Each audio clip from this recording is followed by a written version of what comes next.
Yo, Dante Rain. Hey, yo. What's up, homie? What's up, bro? Haven't seen you in a minute. Hey, man. It's been a fat minute. Fat minute. Yeah, man. How you doing? I'll be chilling, relaxing, bro. How about you? Good, man. Just, school. Trying to keep up with it. Yeah, man. That's all there is to it, Yeah. bro. I'm about to...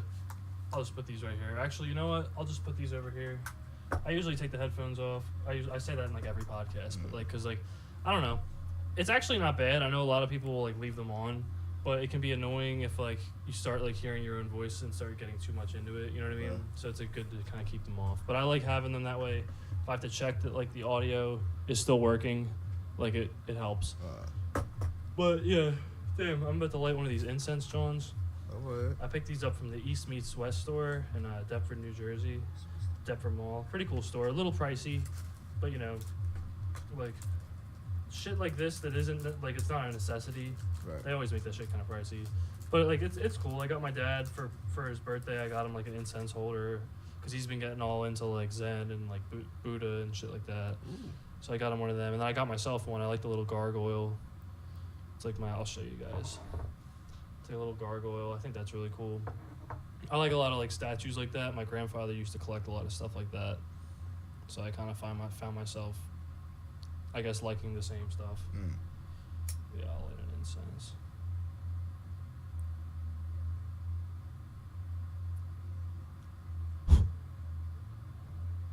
And we're bowling. Nice. Damn, bro. Yo, so, did you see Avengers Endgame yet? Who hasn't, That's bro? all I haven't. Hey, yo, Did that you see it? shit's Did crazy, you see bro. it? That shit's crazy, bro. I was never really that into the Marvel Cinematic Universe. I was never that into the Avengers. So, I don't know. I kind of watched some of Infinity War with my dad the other day. But, even that, I hadn't really seen. I'm not huge into it, but I like all the memes. I think everything's really funny. So, I just kind of, I'll say this, I vibe with it. This was mad. It's for people who watch this shit though. Yeah, you gonna be mad. You gonna be real confused if of some things if you haven't watched it. Yeah, you know what I'm saying. So it's gonna be mad hard to follow.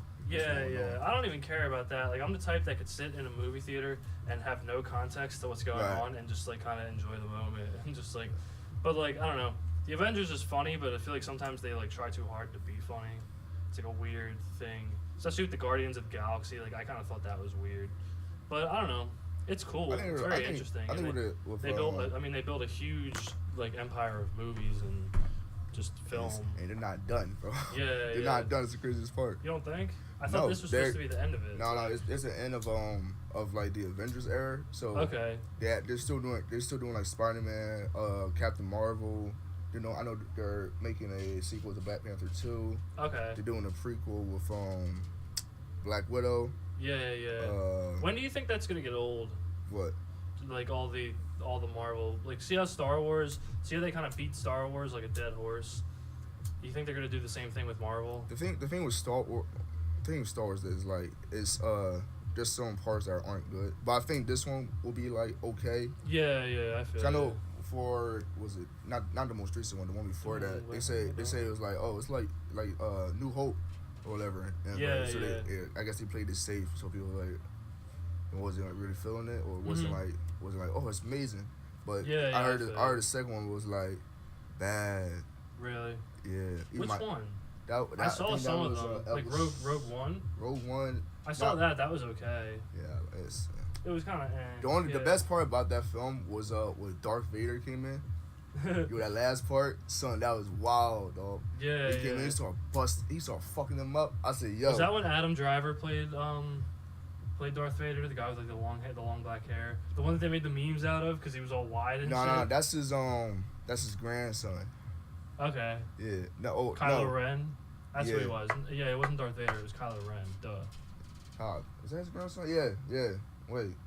Yeah, that's his grandson. Oh, I'm good. That was so funny when Kylo Ren came in and he had no shirt on. I didn't see that. Bro, they made so many memes out of that. That was hilarious. I never had let me see if I can find it. He was a Kylo Ren meme. Myself, just get. Yeah, this guy. Yeah, it's just so weird. That was such a weird like part of the movie. I know there's a part in the movie where was it Luke Skywalker started like sucking on the cow's teat or some shit like that. What? Yeah, started drinking milk from the cow's. Bro, I never heard about that. Udder, not his teat, it's udder. Let me see. Yeah. Luke Skywalker. And it's like cow's udder or something like that, bro. It's wild. Cow udder. Yeah, that was like udder or something. Like he was like drinking milk. Like he was really going into it. Oh, this one? Is this it? Yeah, something like not. No, it's just him drinking like milk. Oh, She well. could get. Yeah, well, yeah. Yeah, I was over it. Maybe I just remember. Oh, well. Yeah, dude, that's crazy though. Like they built so much out of that franchise. I would love to do something like that someday. Just like write a bunch of movies or direct a bunch of movies. I want to start like in the far future. Because really, what my plan is, kind of in the back of my head, is to see if I can like get a job out west, whether it's in like some type of like technical like writing or even just like being a like even like say I got a job out west as like a creative writing professor or something, and then I like as you know publishing or whatever, and like that would help keep the apartment up and like have a place to stay and food and like be able to sustain, and then just like go to auditions all the time, right. And like maybe like start like obviously just like continue with the whole podcasting and stuff like that, and like even just like I want to start when I turn 21. I want to start getting on stage and doing stand up, which is like a really scary thing to think about, but like I figure you can't die doing it. Like you can go up there and bomb and like, but that's just what you have to do, I guess. You ever wrote any material down? Yeah, I've written some stuff down. I haven't written a lot. I haven't written like that much lately, like in a while. But like I do have to get back to writing comedy over the summer. You know what I really want to start getting into? Because like I've been learning the past year or so like how to get in touch with like agents and like the whole process of getting a book published and stuff. But I think what I really want to start, I mean, I have ideas for other projects like longer books and stuff, but I think I really just want to start getting into children's books. Because children's books, like, I'm not saying it's easy to write a children's book. Like, sometimes you might have a 500-word book that somebody works on for, like, 5 years. But it's kind of a numbers game where, like, I feel like I could write a lot of drafts, especially over the summer, and send them out to agents and see if somebody liked them. And, like, I feel like that's, like, a field that I could really profess in and just, like, get a lot of, like, quality kind of, or quantity kind of has a quality in itself, you know what I mean? Because as much shit as you might produce, like say you write 100 children's books and they're all 500 words, say it takes me like 100 days to write 100 children's books or just whatever, and like say 90 of them are shit, but 10 of them are good and like people actually want to get behind, like an agent might want to get behind them, like I can find the right person. But that's a medium that I really want to start breaking into, especially over the summer, and it's like a huge goal for me, honestly. By a children's book, what do you mean by that? Do you mean like picture books? Oh, like picture books. Okay. Yeah. I thought you were talking about like books like Junie B. Jones and shit. Well, those would be more like middle grade kind of like chapter books, and that's something that I'm interested in too, honestly. Like I mean, it's kind of cliche, but like the classic like middle grade kind of children's book that I always loved was Charlotte's Web. And I bought, like, I remember after we did, like, a unit on it in my my writing children's stories class, and, like, I kind of just read the PDF for that. Like, I already read it, obviously, like, in, like, 4th grade or whatever. But then, like, it's honestly just, like, I feel like anybody could read this book and enjoy the story, you know what I mean? Like, it's so well written, and it's, like, such a classic that, like, I ended up just going on Amazon and got a copy for, like, $6 just to have it. Like, I think it's a really cool book. But I figure if I could try just writing children's books and see, like, get a numbers game going from there. Because, like, this is the type of book, like, if I wrote something like this, I mean, obviously you have drafts and drafts and drafts, but if I wrote a first draft of something about this long, I mean, some people will sit down and have a writing frenzy and write something like this in a week. But if I wrote something like this in anywhere from 3 months to, like, a year, I'd be happy. But, like, children's books, like, if I sit down to start a children's book, it's most likely that I'll finish it like in that same sitting or maybe in like a few days, like at least the first draft. You know what I'm saying? So I feel like that would be something where like I could create a lot and just like send them out to agents and see what happens.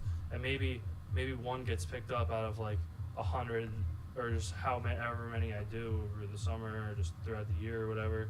But it's something I definitely want to start getting into. It's definitely a good medium. I mean, you have to, like, I would have to do a lot of research. I would have to go to, like, because apparently, like, even though, like, so many books are selling online and stuff, like, you can check the bestsellers and things like that, like, for picture books, like, brick and mortar stores are still kind of, like, dominating the market. Like people, when they go to buy their kids' picture books, or if a teacher goes to buy their class books, like, they'll usually go to, like, Barnes & Noble or a store like that. So I would kind of walk around and just, like, look at, like, what's selling and, like, you know what I mean? And kind of just figure out the market a little bit. I'm sure it's, like, not nearly as easy as I think, but, like, it's something that I'm really, I mean, everything is trial and error. This podcast is a perfect example of it. If you go back to episode 1 of this podcast, episode 2, it's, like, not entirely different, but it's, like, way different in just the way that, like, for example, we had, like, we had this as, like, our as our backdrop, you know what I mean? Just, like, my screen. And then, like, a little ass screen down here, like, this is so much better. You know, I feel like, because I've had people tell me, like, oh, you should have a bigger screen, like, people want to watch, you know what I mean? So that's, you know, and this will evolve too. Yo, what did, for the poll, what did people say? Would they rather have a video or audio podcast? It was kind of a mix. Like, a lot of people, there was a good amount of audio. More people were saying video, but it's like a lot of people were like, why not both? And, like, I completely agree. You know what I mean?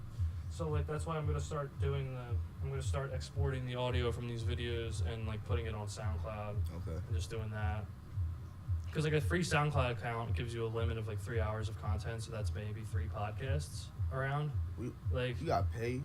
Well, so you got, like, actually paid to actually put more shit on? If you want, like, more shit like that, yeah. But, like, for now, I figure, what's the point? Like, I mean, all of the podcasts are cemented on YouTube. Like, they're all just here to stay. You know what I mean? They're not going anywhere. So, like, I would just kind of, like, say I had, like, this is episode 12, so I'm going to throw this one on SoundCloud. So say I get to episode 15 and I'm over limit, I'll just delete episode 12 off of SoundCloud. It's still on YouTube. Right. If people really want to see it or listen to it, they can still play it on YouTube. But, like, yeah. My bad, I'm just going to check this journal first. So, speaking of Marvel, I'm trying to get into the comic books. Oh, cool. Yeah. Like, reading the comic books? Yeah. I'm trying to see where I should start. And I was thinking to myself, like, maybe I should start, like, from like the 60s. And, and I was like, oh shit, I would never finish. Yeah, so, yeah. So I know with like comic books, they always change shit. So yeah, and they're probably hard to find too, like every issue. Not even. I mean, it depends how you go at it. Cause I'm not gonna like physically buy comic books. I'm just like going online. Yeah, basically. Reading PDFs and stuff. That's cool though. I know there's an app where I can like You should start like a podcast about comic books or something. That would be really cool. Start doing that, or even just like a vlog or a blog. Start writing a blog about comic books. You know what I mean? Because that would like make it. Not only would you be reading them like for yourself, for your own pleasure, but you could like make some content that would be productive like while you're doing that. You know what I'm saying? That's just a suggestion. You know what I mean? The weird thing is it's like a huge ass niche crowd that like I feel like there's like a whole bunch of like elitism in that like shit. Very competitive. Or even that, just like elitism. Like I might be a star and some niggas be like, man, fuck this nigga, cuz like fuck him. Yeah, but like that would like shit. I mean, you can't even worry about that though, because like that'll just be something you'll learn more as you go along. And like even like podcasting is a huge example. Like people say, oh, the market's so saturated, which like there are a million podcasts out there, but there's a million of everything else out there too. Right. So it's like if you wanted to do something that you love doing, like I get barely any views on these. Like I'm hoping if I keep doing it for a while and a long time, I'll get more. And I feel like the law of just like consistency in general will kind of bring that to me, because like if you're consistent with anything, like you just have to grind it out and like it will like yield results. But I mean, yeah, man, if it's something you like just think of whatever like the thing that you want to do or the thing that you want to be successful in, and like as long as you just like work at it for long enough, like it'll turn out, you know what I mean? It'll work. And it might not always be exactly what you imagined, but like that's something you kind of just figure out as you go along. But I mean, yeah, like you could definitely create something if that's something you're interested in, like like I know you're super into like gaming, and like now you got the comic books. Like that's pretty cool. You know what I mean? Mm-hmm. But anything that would be like interesting. I would definitely watch if you did like a comic book podcast, say, and not like an hour podcast about comic books, but say you did like 15-20 minute episodes, and like say you focused like, or even if they weren't even just podcasts, but if you just labeled them as like just regular like YouTube videos, and you were like, we're talking about this, or even if you did like read throughs or something, like say you went to thrift stores and found like just cool, interesting comic books, or like you went to like here or there and found like cool shit, and just like did like a read through, like that'd be pretty tight, like a review or something. You know what I really want to start getting into? Reaction videos. That's something I want to start doing. You should do instead of reaction videos, because I feel like that's like a dying art, especially now. Maybe like commentary videos where like that's kind of similar, I guess. Like it depends. Depends. Like, the commentary videos I watch sometimes are like they just like shit on like people. And it's like I wanted to start getting my grandmother, my nanny, my Italian. I don't know if you ever met Nanny. She's my grandmother on my mom's side. She's just like this funny, crazy, like Italian lady. I wanted to start getting her like on reaction videos, and like my mom, where we'll sit there and watch like rap videos or something and just see what they say, like, or just like anything. You know what I mean? I mean, I see a lot of people doing that on YouTube, but it's like it's because it's interesting. You know what I mean? You got like a younger relative, like 5, 6. Not really. My one little cousin is like 2 or 3. He's like too young. And then my next cousin is like 14 or 15, so he's too old. Wait. Can you your 2 or 3-year-old cousin talk? Can you talk? Not really. I'll probably be able to talk eventually. All right. So once he starts talking, bro. You used to call me unboxing toys, all unboxing toy videos. That's hella views, bro. That's hella bread. Yeah, true. Yo, they make. You ever see them fucking videos? They all they do is open shit, and it gets hundreds of millions of views. That would be a very interesting niche to get into. But then you gotta buy all the toys. But I guess it's worth it when you're. Those kids are probably like their parents are probably buying them all them toys though. Either that. But once they started making money, I'm sure they're buying them. Either that or the toy or the company sends them to. Well, what's that one little kid's name that has like 8 million subscribers or whoever? I don't know. There's one kid, I forget his name. It's like he's like some little Asian kid, and he has like he like just unboxes toys. I didn't know what you're talking about. I don't know his name though.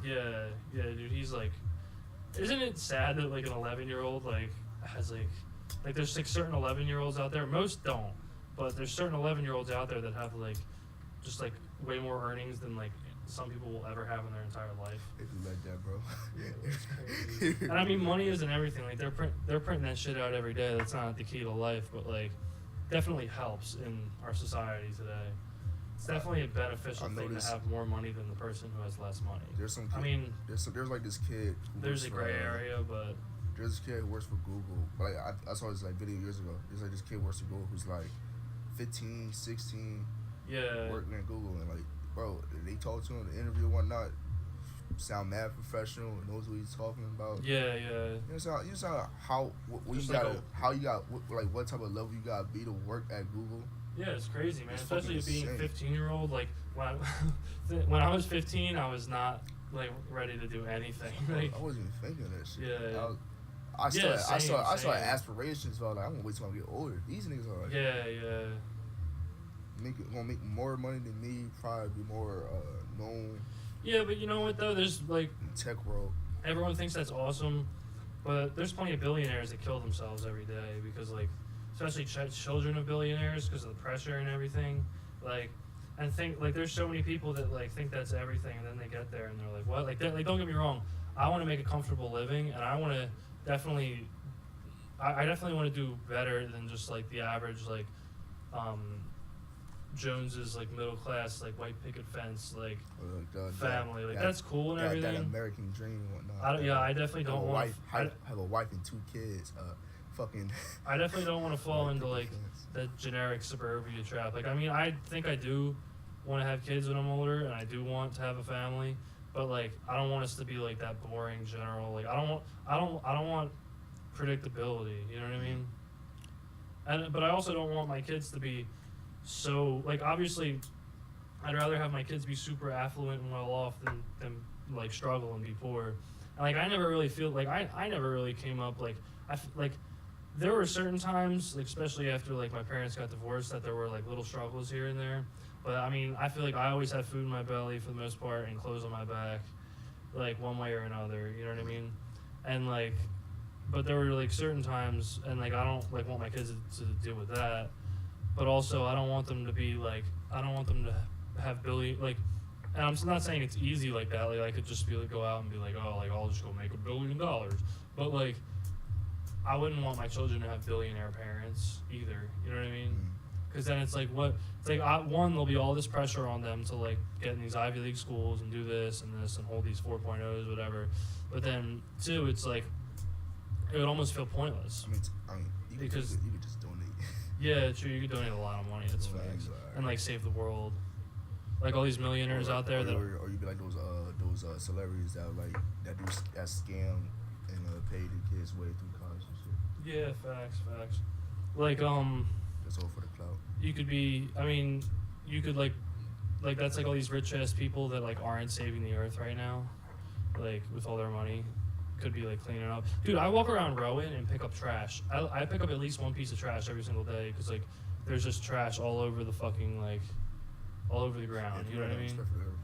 Yeah, dude, it's disgusting. Like, especially, like, the school that you go to. Like, why would you just, like, dump shit on the ground? Like, I find food on the ground, beer cans, like, people just dump shit. People just walk by, like, I don't give a fuck, and just fucking throw it on the ground.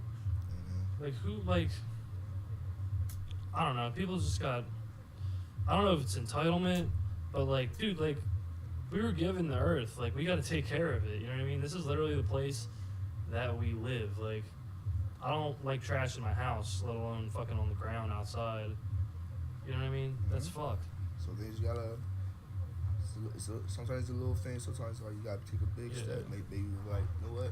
Instead of driving my car, let me get my bike out and ride it. Yeah, facts. I mean, we're all part of. I mean, you could just say it's society because like, how the fuck are we supposed to get things done without our car? Like to drive around, but we're all kind of part of the problem. Like we're all using fossil fuels, but I mean, cause like it's weird. Like as humans, like our human bodies, we're genetically designed to be nomadic. You know what I mean? We're designed to live in groups of 30 to 40 people, and like our wealth. Like if you look at like I was watching something about this the other day. Like the Native Americans, if you look at like their wealth system, it's basically I don't know if this is exactly what nomadic means. But I know that it's like, basically, your wealth is determined on how much you can carry. You know what I mean? Which isn't a ton. And then like it all kind of goes into the group. And I mean that would kind of defeat the whole purpose of capitalism. But like it's not the same thing as like communism, like straight communism, where like somebody's in charge of like who gets what. Like it's literally just like like an egalitarian society, where people can just like people just hunt and gather and collect food, and like so that's what we were designed for. Like everything before 300 years ago, like especially if you look at like the way Native Americans lived, and like just the way tribes live now. Like there's still tribes out there that live that way. You know what I mean? They collect food. They like it's like they live in these like smaller societies. That's what we were designed for. Like and obviously, like our mental capacity.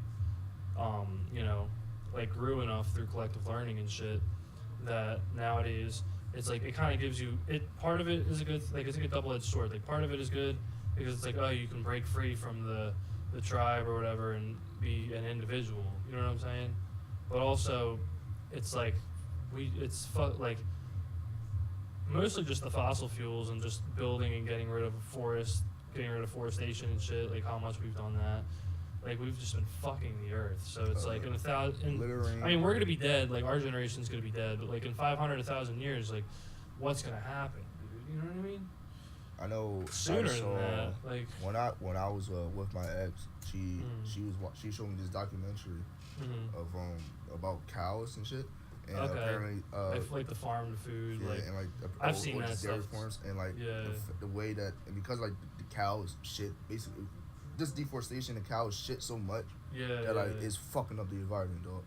Like they shit so much that, bro, it's like because like they always, it's crazy. It's the fact that like they always like they overbreed or some shit like that. Yeah, and, like, the amount of gas, I believe it. Amount of gas and shit they fucking spew it out. It's like fucking up the air and shit. It's wild. Yeah. It's like, oh, you gotta start making cows. Well, you know what it is? It's probably not even just like their shit, because like usually like manure like that could be used as fertilizer. It's probably what they're feeding them, because they're not feeding them. Cows are meant to eat grass, and they're feeding them either like corn or like whatever kind of feed they can feed them, or sometimes literally like that's how mad cow disease started. Like they were literally feeding them the slop from the cows they used. You know what I mean? They were literally feeding them scraps of other cows, and they're eating brains, and they get, I forget what the actual term for that disease is called, but like in certain like I remember, like in my one archaeology class last semester, like we talked about it, like certain hominins were getting that too. I forget what it's called, but because they were eating like they were cannibals, like they were eating their own species brains. They do the same shit with pigs too. Yeah, and they get this fucking disease, like that shit's fucked. But yeah, man, it's fucked. Like, I mean, obviously we have developed so much throughout modern society, but like, and like you know, medicine and the disease and shit. But it was probably so natural and so beautiful to like live in like a Native American tribe in the 1700s. You know what I'm saying? That's like unbothered by colonial society. Like it was like that's just an example. But like, so yeah. I feel like because humans are social creatures, that we are more likely to gravitate towards each other and like create like a bigger. Especially because we have the most complex language in the world.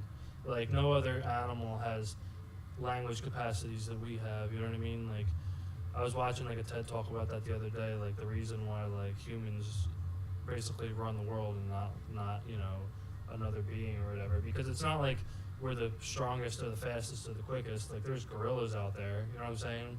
There's gorillas, there's cheetahs, there's whatever. But cheetahs can't speak to each other. You know what I'm saying?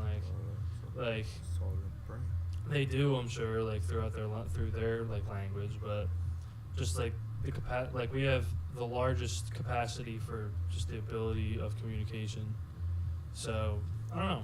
I'm just kind of ranting about it, but like for like genetically, our bodies were not designed to live the way we do. They were designed to live in kind of nomadic societies of like 30 to 40 people each. You know what I'm saying? But also like knowing the way we are, I feel like if we went back to that, I don't know, it might be interesting. But I mean, with the internet and everything, you know what I mean, nowadays, it's like anybody can be connected. But who knows what life is going to be. It's so crazy to think about, like, what the world will be like in 500 years, because, like, we'll never find out.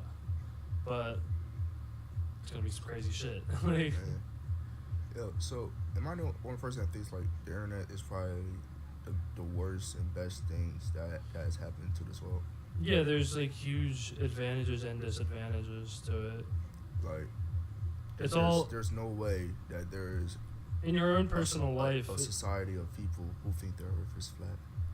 Yeah, they're flat earthers. Or like anti-vaccinations and shit. Yeah, when you start making fun of the flat earthers and going off on them, and one of them puts a bag over your head, and they're like, "Yo, take them to the edge." Like, you're like, "Oh shit!" Like, what am I in for? But yeah, I don't know, man. Like, the internet really is a crazy thing, because as beneficial as it is and as convenient as it's made, like just to be able to, you know, connect with anybody you need to around the world at any time, there's definitely significant disadvantages. But I think it's all just what people make it, because like if you limit yourself enough and you whatever, do this or that, it's just, yeah, it's one of them things. You know, the hardest thing about arguing with people like that is that sometimes their arguments are fallacies, or that like they ask questions where like there's already an answer to them, but like a lot of people don't know like the basic the way to actually to answer that, I suppose, because sometimes they'll ask like basic ass questions, and then it's like you gave them like an answer like, like fuck why is it that why is it like somebody I know I saw a video where somebody said gravity doesn't exist. Mm-hmm. Shit falls faster because it's heavier. That's the dumbest thing I ever heard. Right? Like you know why it's heavy, right? Like it's not even that they all fall at the same rate. Yeah. It's all like air resistance or bigger shit. I mean, it's so weird because like we have all these names for things, but and like obviously certain things like exist, but like we have all these names. It's so like if you think about the big picture, like we have all these names for things like gravity and density and stuff, but that's just all shit that we came up with names for. Like, no, he said that's what he said. He said that's the weird part about the world. Shit fall like he said, look, it's not because of gravity fall faster, because they have a lot of density inside. That's why they fall faster. It's like you saying a lot of shit that people are saying, bro. Yeah. It's like well, that's just somebody talking out of their ass. Like me nor you are qualified to like to answer that, to like solve that dilemma properly. But like, I mean, who really is though? You know what I'm saying? Because at the end of the day, we're all just humans. Like we haven't been speaking for that long. Like I'm sure like evolved language like took a while to like kind of like come to fruition. But like, think about it. Everything that we've ever thought of or said or given a name or this or that was just developed by humans. You know what I'm saying? What do you mean? Like everything, every concept, every law of gravity or law of this or that, like every scientific law, every concept, all this was just developed by humans. So like, where is the true validity? You know what I mean? Because any of that shit, like for example, saying like this book exists, like this is only a book because we call it a book, and these are only sentences and paragraphs and pictures and words because we call them that, like, and we read them, and like we know what the language means and like what we're seeing, but like, and I mean it could be in any language, it could be in Arabic, Spanish, whatever, like, and they know, people that speak those languages know, but that's all just like something we came up with, like. Obviously, if I drop this book on the ground, it falls. But like, we can call that obvious. Like we call that gravity. But it's like, who are we to even say what that is? You know, I don't know. I'm getting into some weird conceptual shit. But it just makes you think about like. Whereas, I mean, we'll never know, but it makes you think about, like, who's really controlling all this? Like, what really is this? Because... Sounds like it's all a simulation.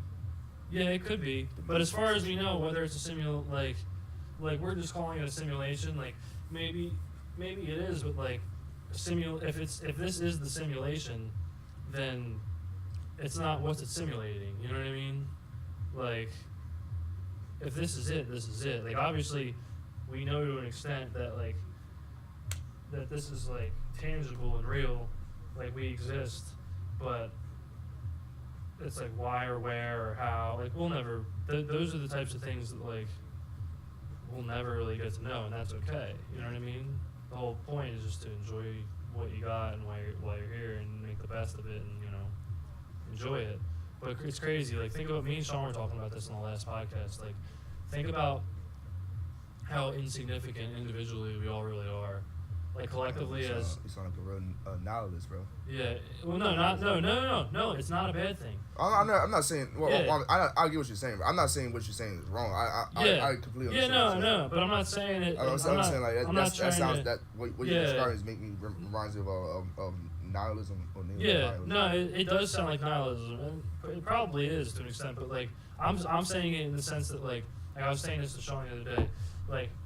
I'm not saying that we're insignificant, so it should be like, fuck it, what's the point of doing anything? What's the point of getting out of bed? What's this? No, the whole point is that, like, we are so individually, I mean, we're not insignificant. Obviously, we make impacts on other people in the world and, like, the people around us. And, like, overall, we're all fairly insignificant individually. So what I'm saying is, if that's true, then why let another person influence what you do or what you want to do? Like, if that's true, then that should just prove that we as individuals should do what makes us happy, no matter what another individual might think or feel. Because at the end of the day, it's so like at the end of the day, it's like so insignificant. I mean, obviously, you shouldn't hurt people, you shouldn't kill people, like. But think about that. Like, we're so individually insignificant as far as like, even if you just look at our generation, like in 500 years. I mean, maybe someone will remember you if you do something crazy in the history books or something, or like if you do like maybe people will look back and remember, and that's awesome. Like if you can live past your death date, that's amazing. That's something that I aspire to do someday, maybe. But like still, in the big picture of things, like we're so fairly insignificant that why it's like if it matters that little on a large scale, then you should never let another person kind of steer you away from what truly makes you happy and what you truly dream about doing. You know what I mean? That's the way I look at it. I feel like sometimes, in my more cynical view, sometimes you don't have the ability to, I guess, to do things that makes you happy. You know what I'm saying? Yeah, but I mean, you have the ability to try, and that's where happiness kind of lies. Because if you just say fuck it and stop trying, it's like where's the journey? And like you might think your journey is to A, and you might end up at Z, but the whole journey to get there and getting to Z will be, you know what I mean? And then you just go from there. Like we never really complete, even when we feel like we complete a journey, we never complete the whole journey, because at some point, like these bodies and brains and hearts and lungs don't last forever. You know what I mean? They have an expiration date. Like they're gonna die eventually, but that's what life's kind of all about. Like it's crazy to think about it like that, but that's really what life's about. Like if you can become content with the fact that that it's possible to die at any moment, then you truly will just kind of like put your time alive towards the things that really that you're really passionate about, and that put a smile on your face. You know what I'm saying? And that could be any one thing in the world. You might think it's one thing now, and it might seem intangible, but chances are it's another thing.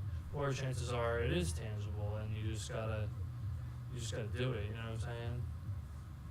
I don't even know what I'm getting at, but like, I feel you, but like I always still think not everybody are able to do that. You know what I'm saying? Like but like I think everybody is. Not everybody has it as easy as everybody else, but everybody is able to find that thing.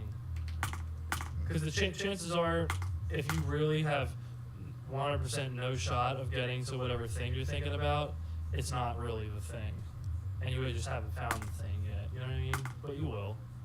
Everybody does. Eventually. You feel me? I feel you. Yeah. I'm just too cynical. Life is a crazy bitch, man. Yeah, I feel you. I don't know. From shit I've seen and heard, sometimes I can't really. Yeah, I mean, dude, we're so young though. Yeah. Well, I just can't like.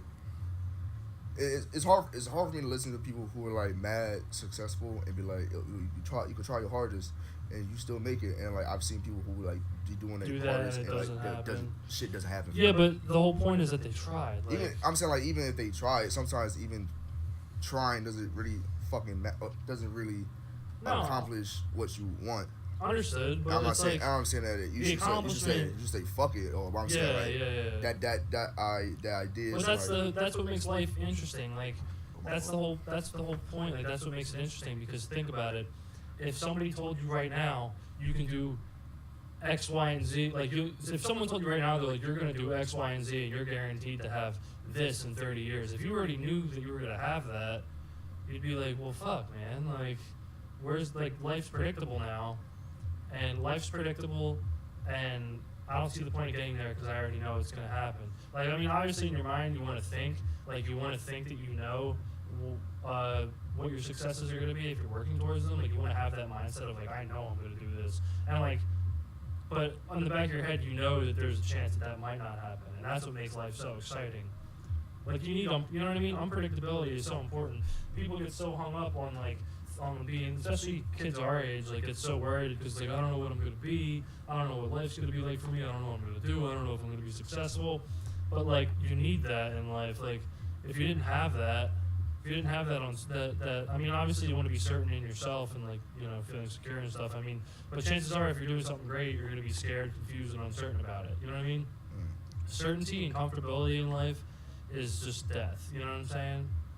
Because like if you just like get yourself comfortable and you're like, I'll do the same thing every day, and I'll like do this, or like I'll even jobs, like, I mean, you can love a job and do whatever, but if you're like, I'll work this 9 to 5 job and I'll never leave and like whatever, and then I'll just die like this, like so many people get caught in that trap.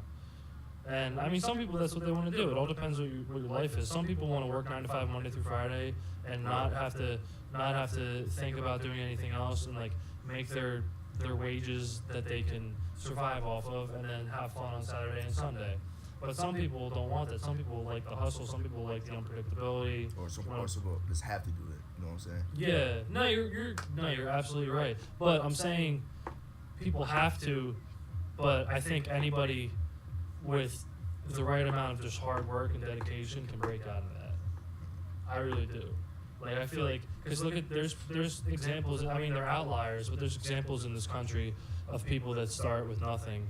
Like, you know what I mean? They'll start with, like, nothing in their pocket and just build themselves up to where they really, really want to be. I think it really is possible. I say sometimes, I say there's hope, there's dedication to your goal, but I also believe there's most of the time, think about, maybe I say 40% dedication and 6% luck.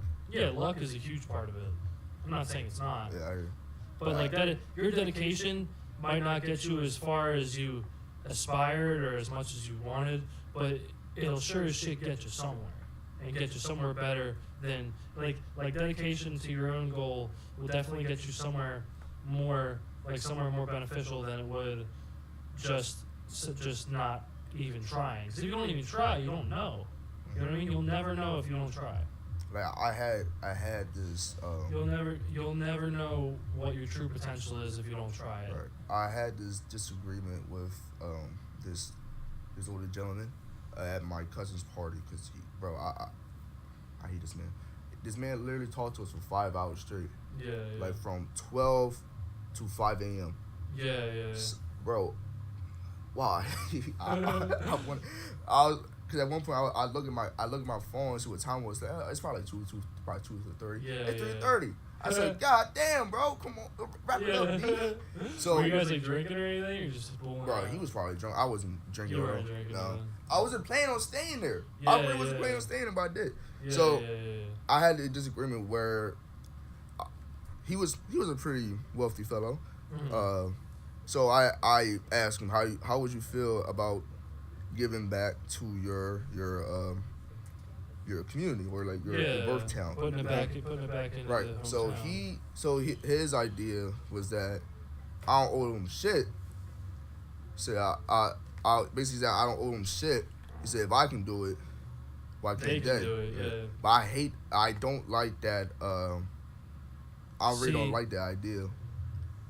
I see where he's coming from, but I also see your argument, because I also think that it is important. Like, I think it is important to give back and be kind, and like that's like, just think that's like, you know, I think that's a really important like morale to have, especially if you have more than you need. I think it's important to like help people. But if nobody did shit for him and he did it, then he isn't wrong. The thing is, I'm gonna tell you this man's life story.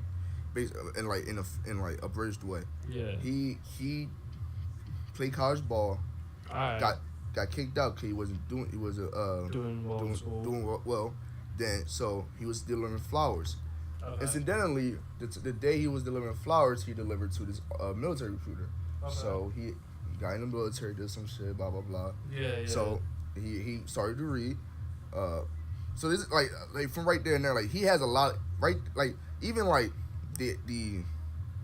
Because for me, when I hear shit like that, it's like not a lot of people have especially like in lower impoverished areas, not a lot of people have like the resources or the knowledge of like opportunities and like opportunities given to them or shit like that. Yeah. Like if you go like the public the education system in like lower income cities or areas is fucking garbage. Yeah, it's not even close. It's ridiculous. Yeah, you're right. And when you compare that to like affluent areas, their schools are like fucking way better.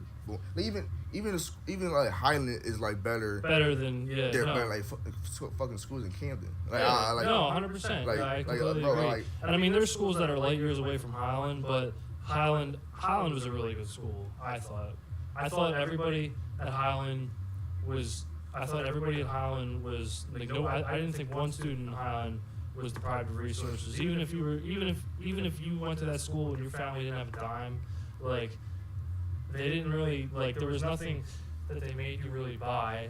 You know what I mean? Like school supplies are one thing, but I feel like if you're a good finesser, like I would never buy fucking school supplies. Like I would buy some shit here and there, but like you could get like.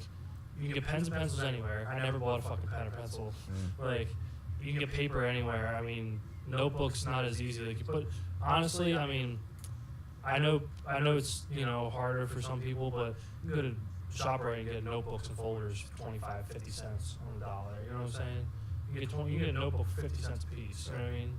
So to hear someone, especially if someone's like, I mean, not saying everybody's like this, but to see a kid who's buying like this or that thing, you know what I'm saying, or fucking weed. Like I like smoking weed, but if somebody's buying this or that, but it's like you can't buy a notebook, you know what I mean? But like I completely agree with you that the schools in more impoverished areas definitely aren't up to par with like, you know what I'm saying? And kids are limited. Kids are like limited with resources. There's a stat I saw where that says up to 20-25% of children live in poverty. Yeah. A quarter of children is in poverty, bro. Yeah, man, it's some crazy shit. Even it gets passed down from generation to generation. Yeah, cause even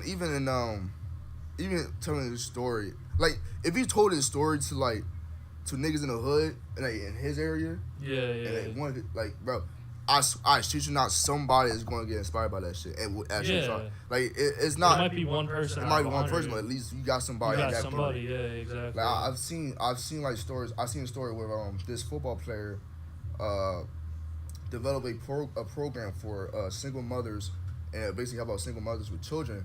Mm-hmm. And like I think like two or three of those kids who was involved in that program got into the NFL. Yeah. Bro, this shit works, bro. I feel like. Yeah, man. I mean, I think you should definitely, if you have the resources available, you should definitely help people out. And it's a huge, you know what a huge part of just like the whole success rate is and everything. It's who your parents are, man. Like, because you could have the poorest parents in the world, but if they have good morals and they push you, you know what I mean? Like, and like obviously it's harder. Like it's a harder road when you live in an impoverished area and you're eating maybe one meal a day. Some days you might not even eat. You know what I'm saying? You might go to school. Kids go to school and fucking eat breakfast or lunch at school, and that's all they eat maybe all day. You know what I mean? I think that's fucked up. That's really fucked up.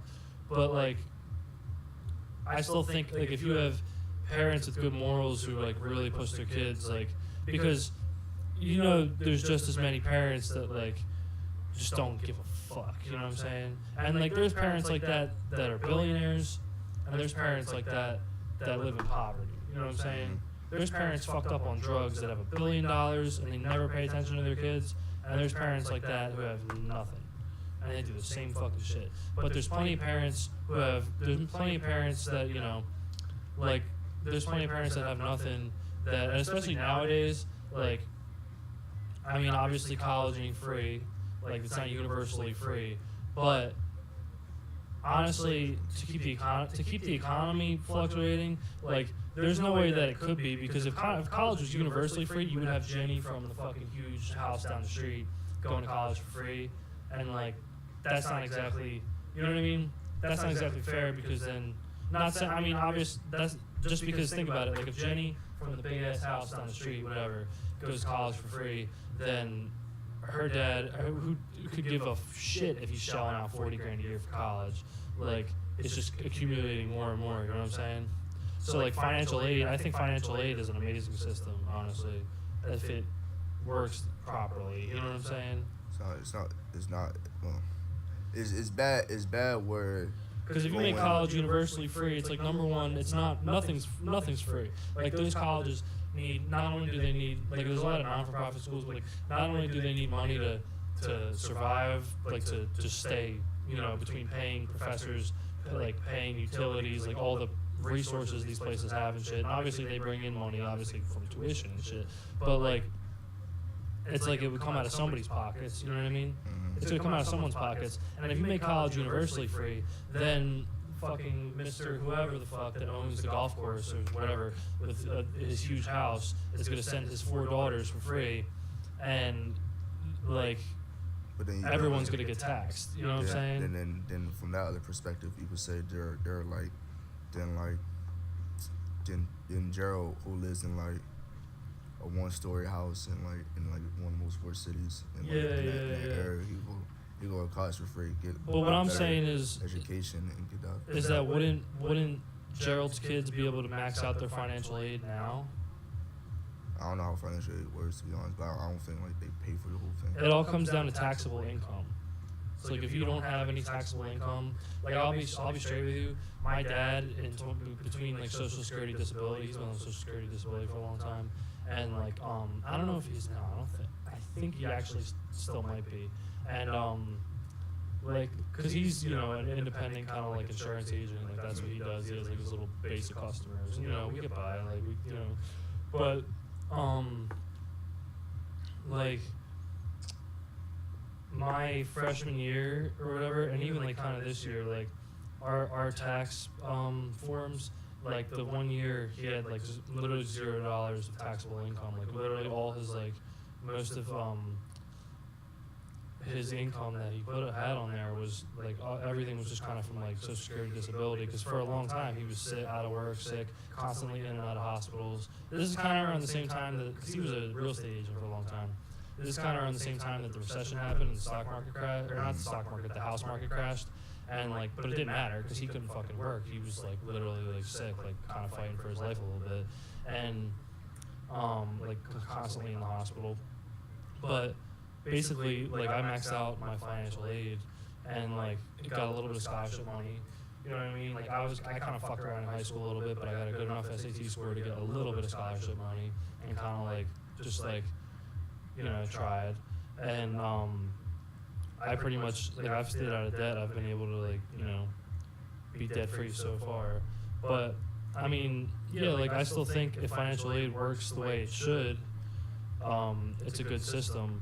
Because if college becomes universal, like nothing's free. I don't know enough about it to really speak on the subject with like authority, but just think about the sense that if college is free, everyone's going for free, especially like the people who like have way more than enough to send their children. You know what I'm saying?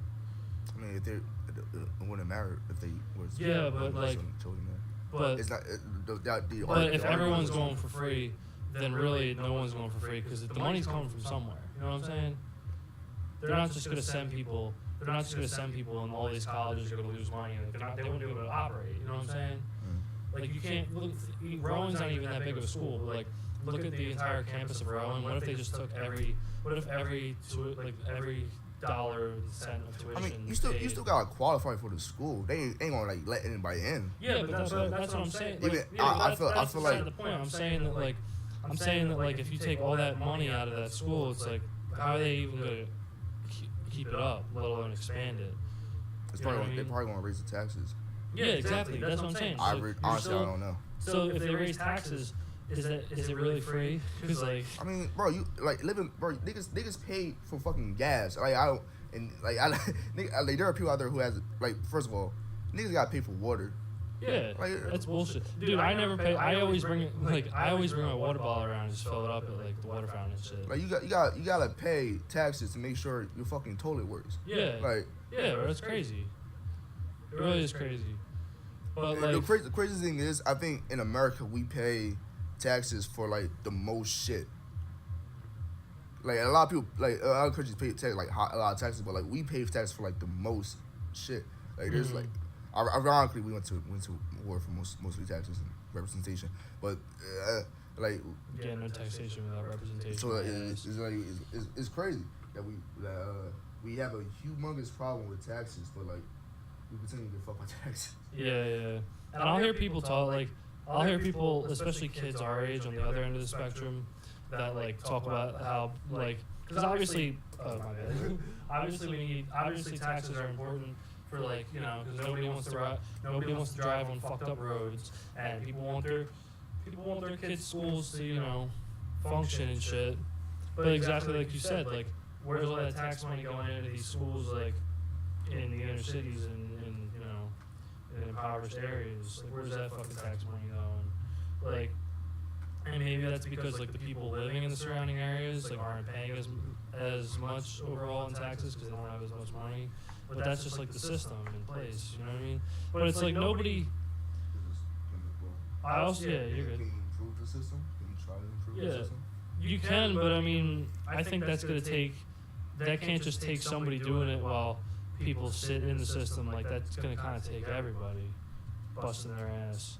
Because like, I mean, think about it. There's people that live in the hood that fucking work 2 jobs, bust their ass, work 14-hour days, right, whatever. Never got out the hood. Yeah, never get out the hood. But there's also people in the hood that sit on the fucking step all day. Like, am I wrong? I mean, there's tons of people who live in like trailer parks who does the same shit, bro. Yeah, no, but I'm not saying it in that sense. Like that's the hood too. That's the way I'm thinking about it. I see it too. When I think of the hood, I think of like people of my. Flesh. No, I understand, but I'm saying like impoverished. Let's call it impoverished areas, right? Like regardless of race or whatever. Like impoverished. Let's look at it as a money thing. Like impoverished areas.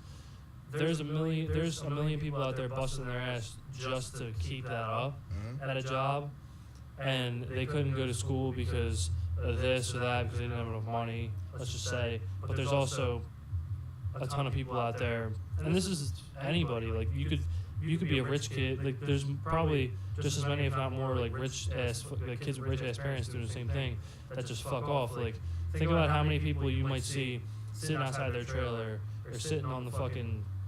Bro, I see niggas here do the same. Bro, I really be seeing niggas here be like not doing the shit. Not doing shit. And like, I'm that dude. And they begin fucking by. I'm like, get the fuck out of here, bro. Never waste a minute of your fucking day. You know me, dude. I'm like a fucking bumblebee. I'm like constantly buzzing, like back and forth like a pinball. Like, never waste a fucking minute of your time. Like, really. Just if you want to improve the quality of your life, just stay busy, man, and like get shit done. Like you will get shit done. Like, and it doesn't all have to happen at once.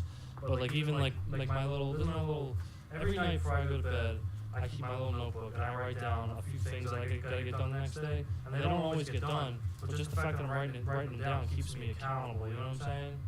Like that shit keeps me fucking accountable. And like it's just like and I know it's not easy to get done your own personal goals when you just work the 14-hour shift, right? But even just that work in itself is important, and like just like, I mean, I think helping people is important. Like, you know me, I like to help people with like their emotional problems or just whatever's going on. So like I completely agree with you that there should be people giving back to their communities and like, but I don't think it should just be lump sum. I think it should be I think some people do deserve to be aided financially, right? But I also believe that like it's like give a man a fish and he'll eat for a day, teach a man to fish and he'll eat for a lifetime. So you know what I'm saying? For one of my classes, we read this about this political theorist named I think like his last name is Ross, and he's like Jack. Yeah. So he's spelled the same?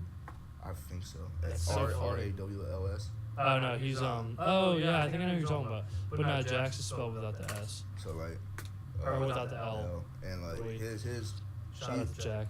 He believed in more of a not I guess equal start. Cause you know there's some people who haven't like you ever saw that video where there's this video where this lady starts saying like things that people have or people don't have like take a step backwards if you're from a lower income household and people do that. And you know what I'm talking about. Yeah. So he believed, and in contrast to Marx, where like people always get like, I guess equal. Just like communism.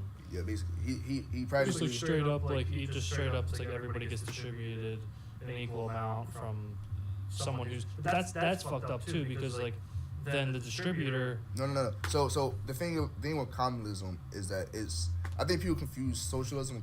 Socialism is like, how can I say it? It's a lot different from capitalism, where well, obviously, yeah, capitalism is like a game. It's like playing a game. Yeah, niggas lose every day. You know what I mean? With socialism, oh my, fuck it, I ain't gonna go about it, I'm gonna be completely wrong. Nah, go in. No.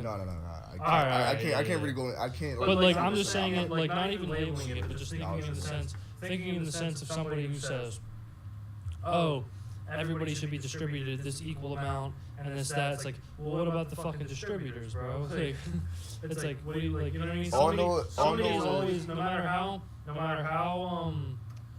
matter like how equal somebody wants to make something, somebody's always going to be out for more. Usually, it's the person proposing the idea. You know what I'm saying? Mm-hmm. Like that's like any politician. You can be in love with any politician, but chances are, unless you're in the 1%, they're making more money than you. You know what I'm saying? They're not fucking like you could love. I mean, just for an example, like I can't think of anybody else on the spot. I'm not trying to like take a shot at anybody, but you could love Bernie Sanders, and he might love you, or he might say he loves you, but he's sure as shit not gonna come to your house and fucking eat dinner. You know what I mean?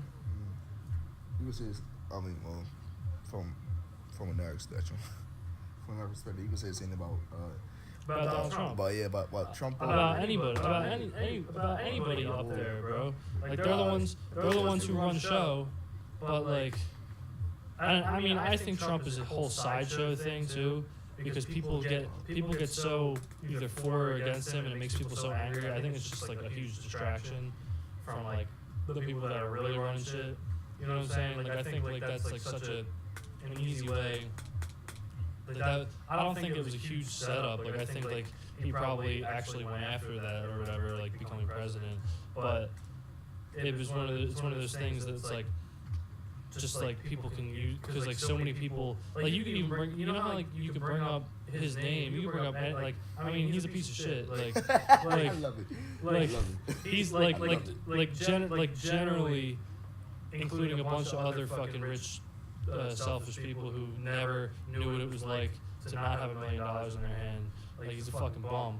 But like, I mean, you could just bring up his name and somebody might start freaking out and saying like how much they fucking hate him and want to kill him, and then somebody might be like fuck yeah, and then usually those two people go at it, and I feel like that's just such a distraction because they're like the government is like all right, they're preoccupied, let's kind of focus on what we gotta do. I mean I don't know, I'm speculating, like, I'm really not.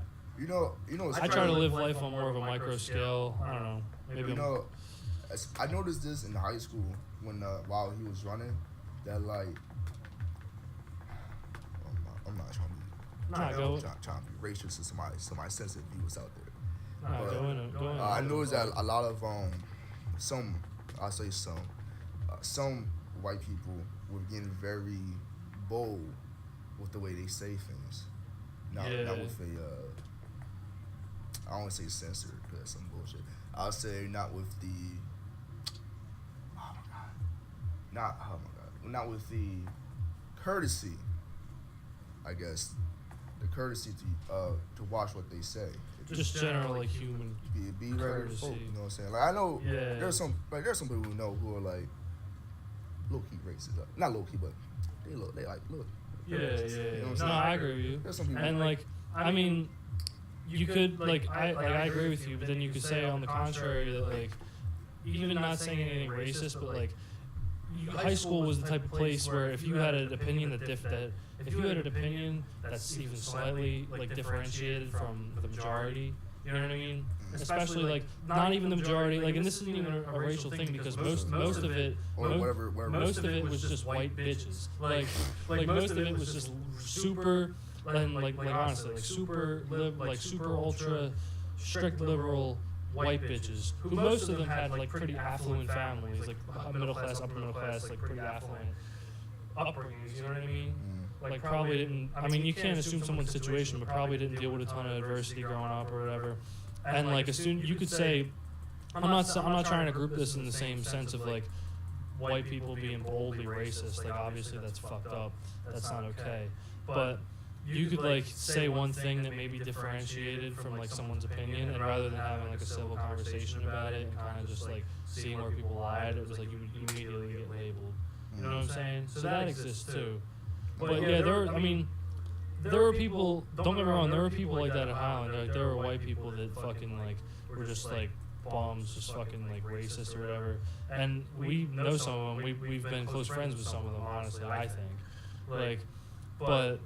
And I mean, I'm not fucking. I mean, with the actual like literal words that have come out of my mouth on paper, I'm not fucking like innocent. You know what I mean? Yeah. But I mean, I can't like make you believe me. But I've always tried to like have people understand that that's not like the place I'm coming from. I'm just like sometimes I can just be an edgy comic, I guess you could say, and I get carried away with shit. But like the fact that like the fact that I just thought like through my actual actions and like seeing like the people that I associate myself with, like I never thought people would. I mean, don't get me wrong. Like there's some people that I associated myself with in high school that I probably like shouldn't have, but like I'm saying in the sense that like I always felt like I was inclusive. You know what I mean? But like there's some people that say things and they're not coming from that place. They're coming from like a real place of hate and anger. You know what I mean? I feel like with me, especially in high school, I feel like I should have cut some people off. Yeah, same. 100%. I mean, I've had to. I mean, we don't have to get into it, but like I've had to like that. Yeah. I've had to do that, like, you know, recently. Yeah, it's just like that. Yeah, stuff like. And I mean, I don't hold grudges, but you gotta do what's best for yourself. You know what I mean? You gotta love yourself more than as much as you might love your mom, your dad, your sister, whoever, your family. You gotta love yourself even more. Like, you gotta be your number one priority. You know what I'm saying? That's super important in life. You can't really live and be truly happy unless you're the one making yourself happy. Like, no one else really. Other people in your life you will love and will bring you happiness, but no one's really bringing you that real, true happiness except for you. Because everybody else, no matter how influential they are in your life, that's just an external source. Like, you are the real part. You are the real one true part of your life. You know what I'm saying? Like, but yeah, man. Like, hold on. Did you know Highland had a Confederate flag? Like, you know, remember the auditorium where they had all those rooms, that auditorium where they had like that rows of flags? Like the state flags? Yeah, the state flags and like the world, country flags and shit. No, bro. It was straight up Confederate flag. I remember taking a picture of that shit. I swear to God. I never noticed. I noticed, bro. I be peeping shit in the Holland and niggas don't peep, but I really be seeing this shit. Like, I be seeing shit as like low key, like. That's very odd. Bro, it's odd from niggas in the North rocking Confederate flag shirts. Yeah. Especially, yeah. I think they took that shit down after the black church shooting with Dylan Roof. Yeah, I think that summer they took that shit down for like PR. They ain't really give a fuck. Yeah, they don't give a fuck, but yeah, you're right. That's just some crazy ass shit. Like, especially because like I mean, I'm still pretty sure Highland was like majority white, but like Highland was fairly diverse. We had a pretty large black population in Highland. Yeah, alright. Yeah. In like the later years, I see that. Yeah. That's like Lewis. Lewis and. I don't think a lot of. Were there a lot of black kids in Glen Anything? There was like a good mix, but like not. I don't think as much as there were from Lewis. But like I'm trying to think, because I mean I remember. I mean I don't know, dude. Don't get me wrong. As I got older in schools, my schools generally got more diverse. Because like I mean. It's probably got more diverse in our later years. Yeah, like junior, senior year, you see like a lot more. Yeah. Cause I was born in Philly, and I lived in South Philly, and like I didn't really start going to school though. Like I went to like kindergarten and shit, but I didn't really start going to school until like first grade. And I went to first grade. We used to live in Medford Lakes, so like Medford Lakes is like almost all white. You know what I'm saying? and like Marlton, kind of same deal. Not as much. There's more black kids in Marlton, and like I lived. I mean, even the like I probably lived in like the. I'm sure there's maybe worse like pockets and shit, but I lived in like one of like the lower income areas of Marlton, and even that was kind of like I never thought. I mean, I had black we had a pretty diverse crowd. Like we would hang out with like we were pretty like mixed of like white and black kids and like some other like Hispanic kids and things like that. But like we were chilling, and like it was never a bad neighborhood. Like it was, we never had problems or nothing really. But then when I moved to Blackwood, it's kind of like that's when I started seeing more diversity in my schools. I feel like, especially we have a huge Indian population. You know what I'm saying? A lot of my neighbors are Indian. Yeah, we have a huge Indian population. We have a fairly, like Highland was like a melting pot, and I really loved it, honestly. I mean, don't get me wrong.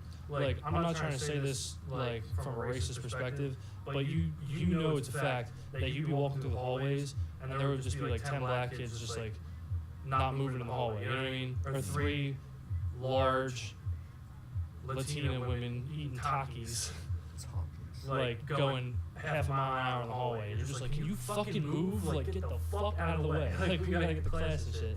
And I mean, there were like kids who, there were plenty of white kids doing the same shit, just being like goofy.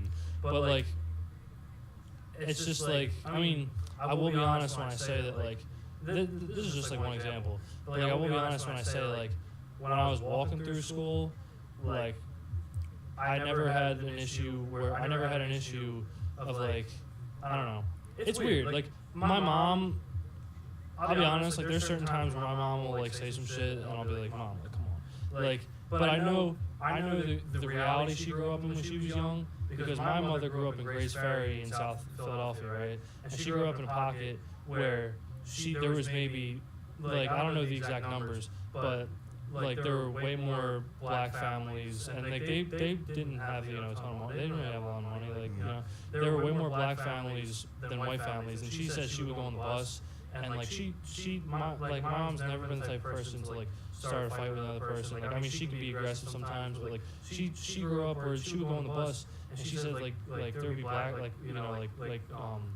groups of black girls like pulling at her hair and like beating her up and shit. You know what I mean? So like that's like her reality, and like I guess that's like kind of, it gives you a certain perspective, and like I try to, and I think she knows, like, I mean, with anybody, I think with anybody you got good people and bad people in every right. And I mean, like if you look overall like the history of motherfuckers, like white people have probably done the most bad shit, but I think that's one because there's the most, not even the most of us, but in like North America and like Europe, there's definitely the most of us. You know what I'm saying?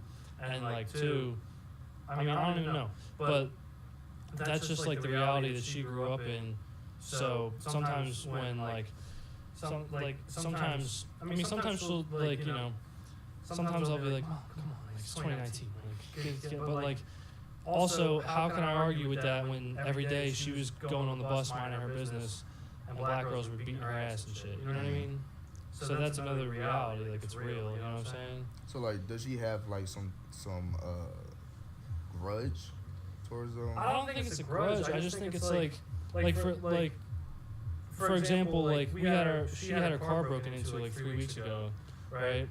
And I'm not saying it makes a difference who it is, but like it was like a white girl and like these 4 black guys, and like they broke into her car. And then like one time, like a few years ago, we had a bike stolen off of our property, and it was like a young black kid. You know what I mean?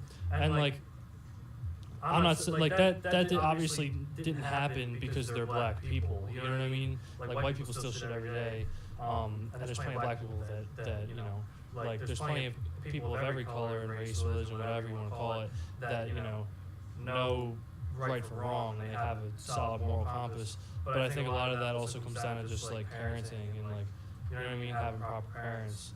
Because like, I mean, I don't know what it is, man, but like, it's just, it's one of the things. And like, she grew up in an area where she was there was, I mean, you gotta remember how much racial tension there was in Philly in the 80s. Like, There's always been racial tension, yeah.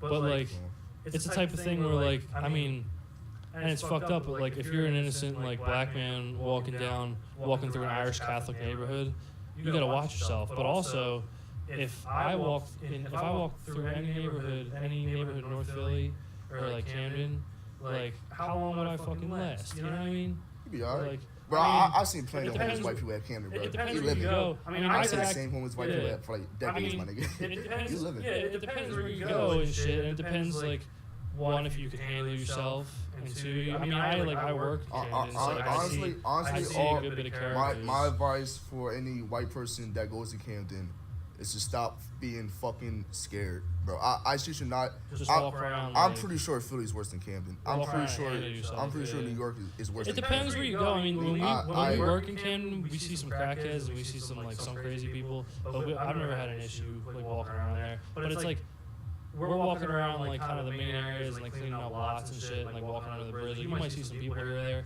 but I'm not walking through fucking. Yeah, you in downtown, nigga. Yeah, you in downtown. You gonna see some shit. Yeah. I mean, we see shit. Downtown Camden's like we see shit, and I mean, it's at the middle of the night too. But like, I mean, like you said, it's anybody. Like, the craziest thing that I've seen so far working at that job, it was two white guys like strung out on fucking like meth or something. They crashed their car, dude. We were like, my boss was like, all right, you guys go clean the train tracks, you guys do this. We're walking out. This is literally right across from BB&T where the train station is, and all we hear is a crash, and then we turn back around and we're like, what the fuck? And like this car crashed into our supervisor Shawnee Mac's truck, and like we go over there and our boss is like, go back to work, so we kind of walk back away. But it was these two white guys. Like, the one dude had like a bald head and like hair kind of like, he had like this weird like greasy ass black hair coming down the back of his head, but he had a bald like up here. And the other guy, it was just these two dingy ass looking druggies. And apparently, because our boss told us to go back to work, so we went back to work. But apparently, what happened was they got out of the car, and our boss was like trying to say like, what the fuck, like, or just at least kind of like talk to them, like, what the fuck is going on? And they tried to run, they tried to flee. Our guys wouldn't let them. One of them pulled a knife. And our guys just like beat the crap out of them. From that point, like, I don't know if they had shovels in their hands or whatever the fuck, because we had a shovel. The one kid, there was a shovel in the trailer, and the car hit the truck, and then there was like the kid's first day on the job. The shovel flew off the trailer and hit the kid and knocked him over. It was so fucking funny. But like, yeah, like they beat the shit out of these guys and then called the cops on them, and we're like. And apparently the guys had no license, no insurance. It was just these two druggies driving around in a car. Like, but it's crazy because like they could have easily hit like a person that was sitting there. Shawnee Mac got fucked up. He was sitting in the truck when it happened. So like he got fucked up and like he was on.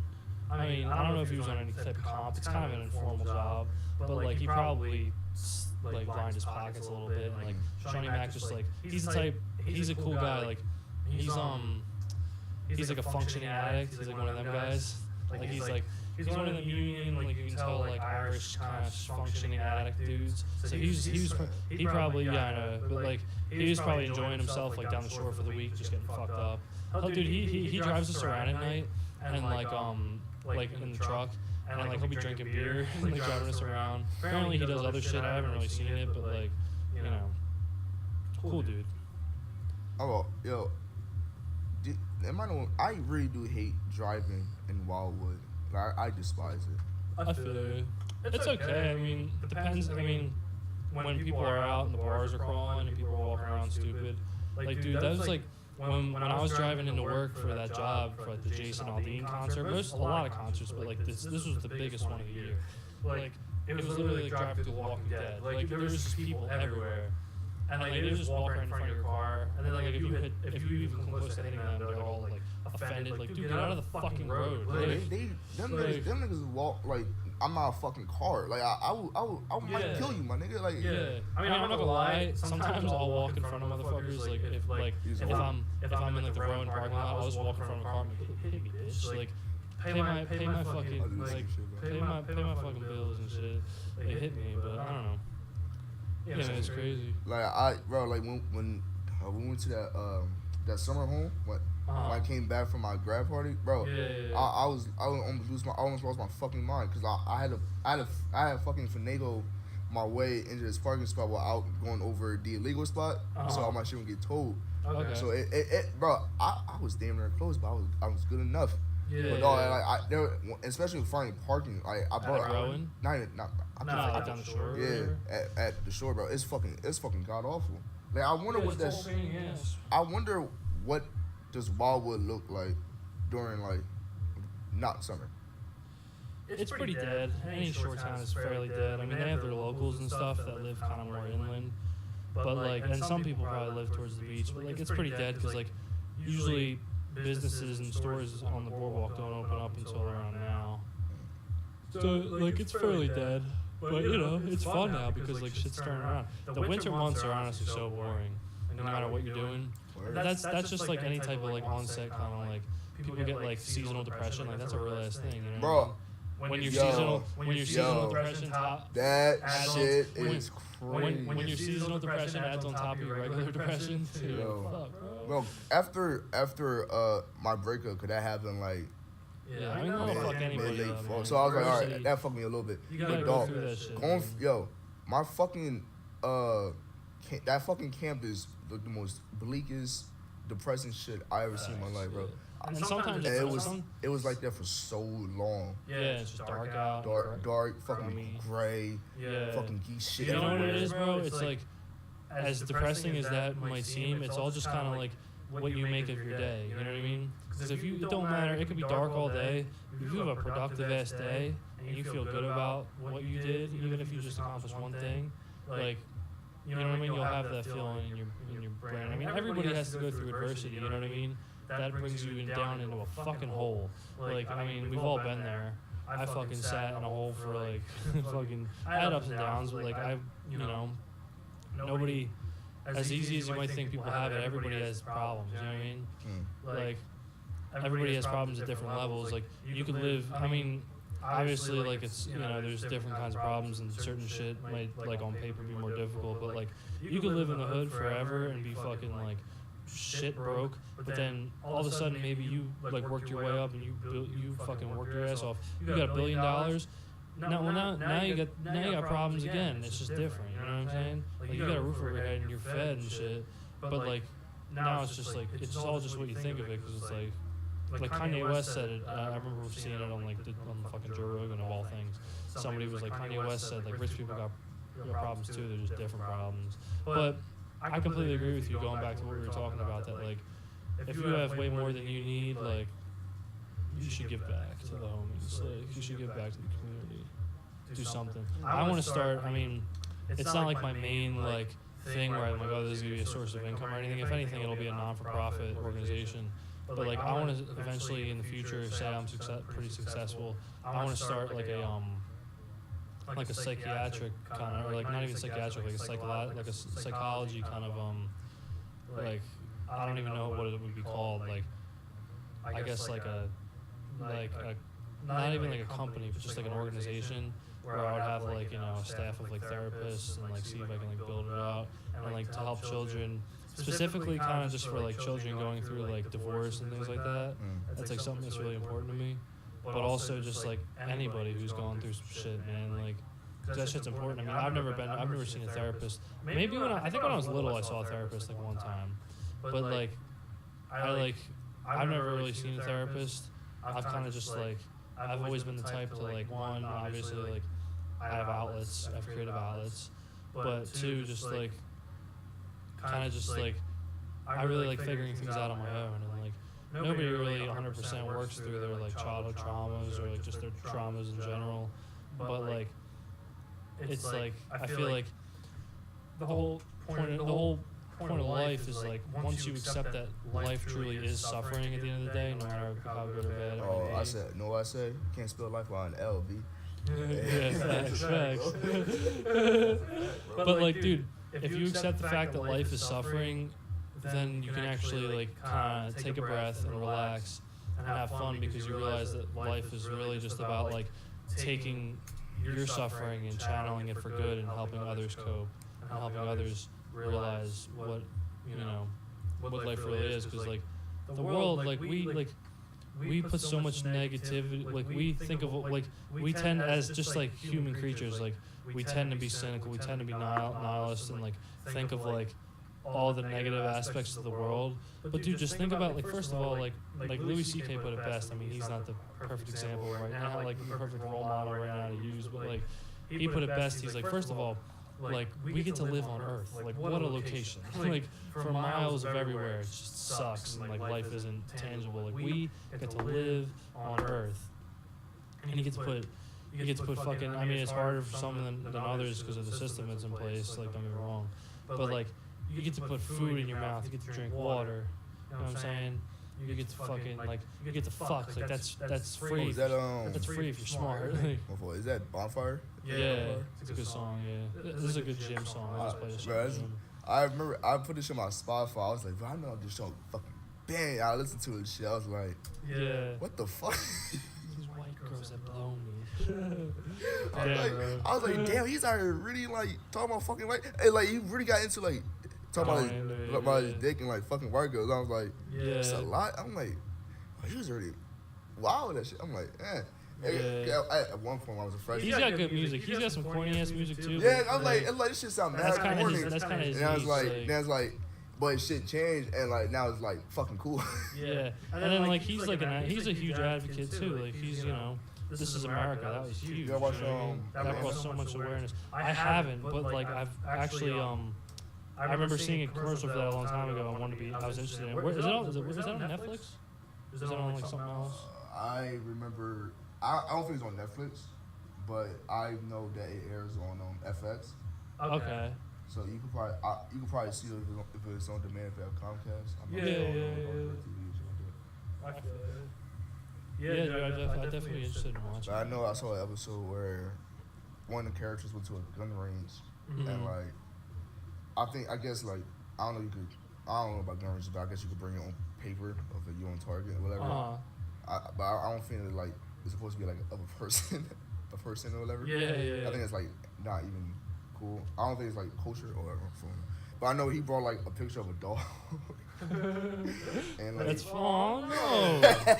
So not the puppies. He bought I love puppies. Picture of a dog and like he got set up. He started getting ready, bow, and like, damn, bro. And but you see like other people were using like pictures of like actual people and shooting it. And so I guess like the gun shop owner was like, yo, what are you doing? I said, what? I'm just shooting a gun. So you can't do that. It's like, what's the difference when you doing that? Y'all have like actual people there. Yeah. So it's like, I feel like people put too much. All life is precious, man. I mean, I'm not gonna act like I don't wake up in the morning and see an ant on my John and I immediately grab him in my hand and go, but like all life is precious. But like, that supports your argument too. Because like, there's certain white people out there that bro, they love for fucking I don't know what. I mean, anybody, but there's some people out there. I'm like, dog. Like I know you're asked a question of people like, would you rather save if a fire happens? Would you rather save a baby or a puppy? And niggas be like, I'm gonna say that fucking puppy. I was like, wow, that's crazy. And they be like, yo, what if I say that baby and it's gonna be like a serial killer? Like what type of shit? That's just an excuse. Cause that's like you can't. You don't know. Or like what if this person gonna be like a criminal or like or be a worthless piece of shit in society? I'm like, bro, that dog has a guaranteed years of like 7 to 10 maybe. I mean that's just a shitty like situation like being. But like also if you think about the family, like the family's definitely gonna grieve. I mean that's like it's not. There's no win in that situation, right? Necessarily, but the family of that child is definitely gonna grieve way more than like if their dog dies. It's sad, but niggas buy another dog like next month. Yeah. So like I never like get how people like I get how people like get sad over their dog. Then like you can't argue. You can't say like if you have to save a child over a dog, you gotta do it. Yeah, you can't niggas buy dogs like after a month of like bro. Same with me. I had like 2 years after my first cat died. We bought like two new cats. Yeah. And you know what I'm saying, like it wasn't like You don't work Yeah. I've never had an animal die on me because like I would get an animal for 2 weeks and my mom would just like fucking take them back or some shit or give them away. Same that was my 2 cats. They was there for like a couple years, but then like they started pissing everywhere. So yeah, same shit. So we got same shit with me. It's always how it's been with my animals. And then the first one that's gonna die is probably Duncan, my dog, which is gonna be really sad because like he was my stepdad's dog, but like when we kind of like when he started coming over more and like eventually like you know moved in family or whatever, like that dog was always like by my side. Like that's one that dog. I mean, he's just a dog. He's just a little Shih Tzu, whatever. But he's seen like me at some of my like best and like some of my lowest points. You know what I mean? When no human eyes. Yeah, I feel that. And he's like he's been there for me when like no other life form was. You know what I mean? Like he's so important to me. So when he dies, I'm gonna be sad. I'm gonna get a tattoo for him somewhere. Black and gray portrait of him or something. My first cat, Salt. She's been. I feel like she's been most of my life. Like I think we had to put her down when I was in 8th grade, but like from like 4th grade, like we always had beef when I was younger. Yeah, from like 4th grade on, I was trying. Yeah, we started growing each other. So it got to the point where like because she will be at my grandmother's house. I'll always come over because like school and shit. So I'll like. It got to the point where like she'll jump on top of me and lay on me. And my cat. I'm like, yo, I'm fucking. She don't come in here, but like if I ever sleep in the back room, like she'll come right up on me and start sleeping with me and stuff. Like she's my baby. Like they both are. My cats are like little warriors. Like they like go outside and like Pingo will kill shit all the time. Sometimes she'll like bring. One time I like went to the bathroom for 30 seconds, came back. There was a rabbit like in the middle of the floor, like this big, like not even dead or anything, like just alive, and obviously stunned. He was probably scared, but like I put it back outside. But like I just like went to the bathroom, came back. There was just a low key just like a rabbit in the middle of my floor. I was like, what the fuck? Same thing. When my cats brought in a bird, so I was like, the worst thing was I came downstairs to get something to eat, and I've seen it like. Hold it in his mouth, but I couldn't see because I had my glasses on. So I was like, "Fuck is he carrying a dust mite?" And he dropped it, and the fucking bird started flying. I was like, "Fuck!" But the thing was, that bird was done for. So I was like, "Damn, he's fucking dead." We used to have this cat when I lived in Memphis Lakes. His name was Meow, and he had no front claws. He was declawed, but he was still just a bad motherfucker. Like I don't think that's cool getting cats declawed. I think that's illegal now. Yeah, but like back in the day, you know, that's how it was. My first cat, Salt, was declawed. But that's he had hind claws, but no front claws. Like he was still a bad motherfucker. Like he killed this bird one time and brought it in. Like, he used to go out in the backyard and like kill animals. Like he brought this bird in one time, and we're thinking like, what is he playing with in the porch out there? And it was a bird. But like, bro, he had no claws. Like, and he just like killed that shit anyway. Like. He used to like. He was so funny. Like my dad would just be walking, like just like minding his own business. And all of a sudden, Meow would run out of nowhere and just grab his leg and start biting on it. Like he was a crazy ass cat. He was. I missed that cat. I mean, that was a long ass time ago. Like I'm sure he's like passed by now. I got a question. Because we ended up giving him away. I'm sure he passed by now. I got a question. Would you kiss a dog in the mouth? Nah, I mean, depends which dog. Like, so some of my dogs eat shit. That's what hey, look. Yeah, no, bro. A lot of dogs eat shit. Usually no. I mean, I can't say that I never have, because sometimes you're playing with your dog and like it'll just lick in your mouth. And like, and then you get over it. Like there's some people who really like kissing a dog in the mouth. Weird. That's some white people shit, honestly. I saw a video where this. I mean, I'm white, but like. There's a difference between just like being white and like doing white people shit, you know what I mean? Like clapping in the movie theater, clapping on the airplane. I mean, but I will say, when we were on senior trip, all these people, white and black, started clapping on the airplane, and I was like, you motherfuckers serious? I ain't gonna hold you, I was clapping too, I ain't gonna hold you. Yeah. I don't even fly like that, that's the craziest part. Yeah, man, that was so fun. He goes to trip to Florida, and niggas like, yeah. Yo, one time I will say, I made a joke one time. Like, I made a racial joke about the dog in the airport when we were getting ready to go to Disney. And you know that kid, that one kid, I forget his name. It was like Steven something. That went to school with us, just like big, like husky ass black kid. Steven Eisler, I think, or whatever his name was. I made a joke, bro. I turned around, he was looking at me like this, and I was just like, I was literally like this. I was like. I was so fucking like, I was like, holy shit. But like, I didn't like, I don't know. I mean, sometimes you know, it depends where jokes are coming from. Like, because the way I look at it is that like, obviously you don't want to make like a cruel joke about like something fucked up that happened, but like, if you make a joke, I don't know. I will say that the joke I made wasn't. Like it was just to a couple people, like it wasn't like, but it was like definitely wasn't like the best thing. It definitely wasn't something that like.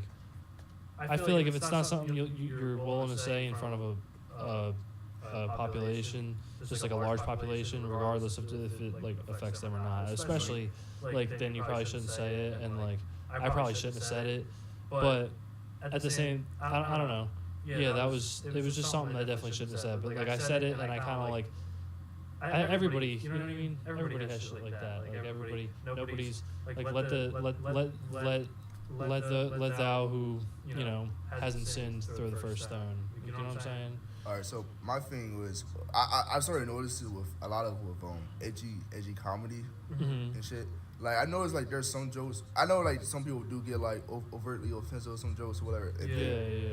Depending on the joke, whatever. It's all about it's all about the context too, though, because like if you're going to a comedy show, if you're buying a ticket and paying to go see a comedy show, it's like, or if you're turning on a comedy channel or you're turning on a program where you know it's a comedy special, you're agreeing to the fact that you're accepting to see what this comic might say, and like you have to be ready for anything. If it's funny. Like I understand that, but sometimes like with people say some shit that like isn't even funny, they're just trying to get shocked. Yeah, that's hacky. Yeah, that's just being. Like I be putting that shit on YouTube. It's like, oh, you just being soft, SJW, or so. Like I be like, nah, bro, it just wasn't funny. Like you can't like even when you tell an offensive joke, you gotta be prepared that motherfuckers are going to be offended. Like no matter what, it is what it is. So I look at annoyed when niggas start bitching about like, ooh, I can't tell a joke while people get mad, bro. Like even this shit gotta be funny first, bro. This shit's not funny, dog. It's not. Then it's just like there's no punchline. You can say, oh, like it's. I mean, comedy. That's the thing about comedy. Like people forget about that because there's no thing about it. You can't come up with a joke that isn't, whether it's an inanimate object or a person. Comedy is always at something else's expense. You know what I'm saying? Like think of perfect example is just like. When you're roasting motherfuckers, when the squad's roasting each other, or like it's never fun it's never exactly fun when you're on the butt end of it, but everybody's been there. You know what I'm saying? But like comedy is always at someone else's expense, even if you're just talking about like something like if you're just like, oh, like this is a bad example, but if you're like waffles are stupid, or just like say you go off on that premise, like that's not a person, but like you're going off on waffles. Like comedy will always be at like something else's expense, so. For it to never be at another person's expense is just ridiculous. You know what I'm saying?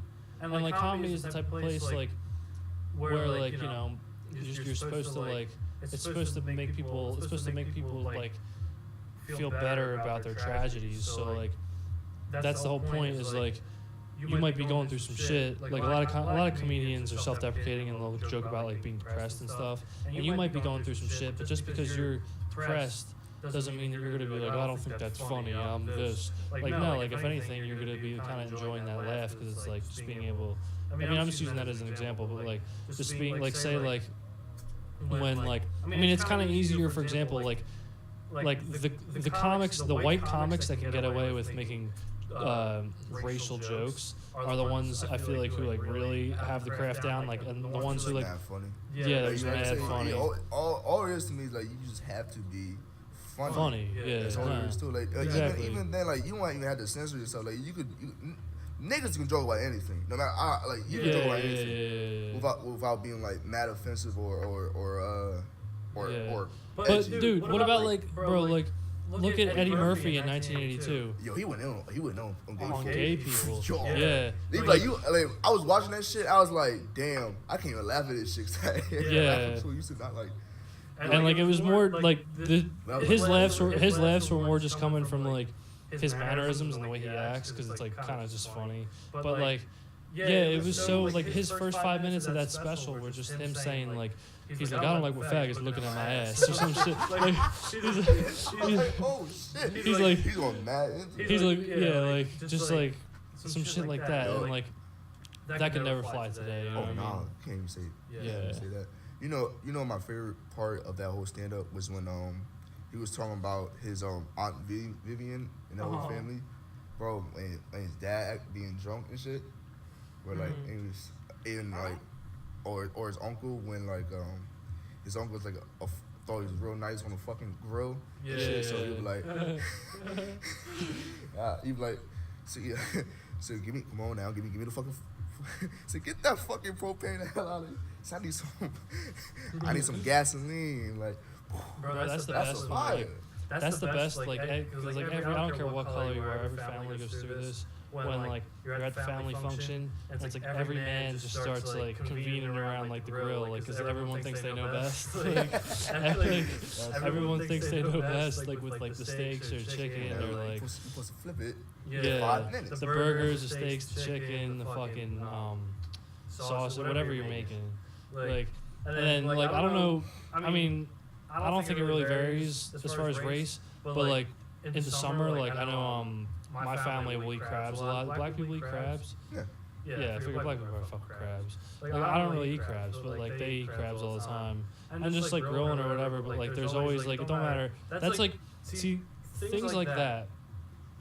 I love because I feel like that's the type of shit. I mean anything like anyone of any race can bond over shit like that. But you could take a white man, a black man, Hispanic man, Indian man, like you know, Middle Eastern man, whoever, and put them in the same room and put a grill in there, and they'll just start like they'll be best friends in like 10 minutes. You know what I mean? Unless you got some bold people like going at it, like you got a couple different alpha males and shit like going at it on the grill.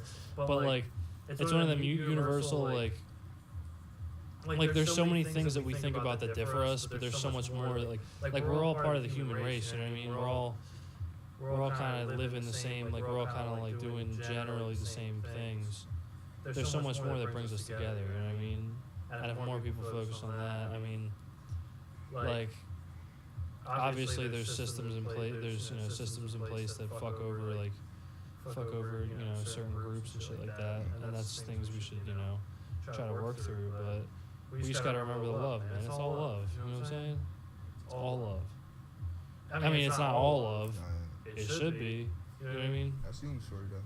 Yeah. It's all love from me, bro. Somebody's got to find people cool with. Yeah. Damn, homie, we've been going for a good bit. You about ready to wrap? Sure, bro. Yeah. Yo, this is a good ass podcast. We covered a lot of good shit. Yeah. All right, homie. Hey, look, bro. I thought I couldn't even do this shit. I ain't gonna hold you. Yeah. I thought it was a good. I thought me being like one guest. I was like, oh shit. Nah, it's like I honestly think you do better in one-on-one because like.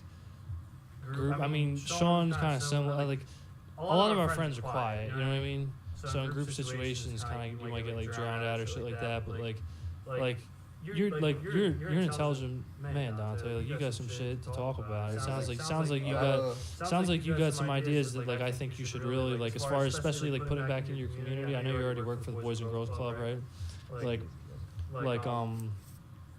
Just like I think you should stick to that, man. I think that's really fulfilling, and I think that's really important. And I think that's some shit that you should like. Those ideals are things that you definitely shouldn't let go of anytime soon. I plan not to. Thank you, though. Yeah, of course, man. I appreciate that, honestly. Yeah, facts. All right, peace, everybody. We out.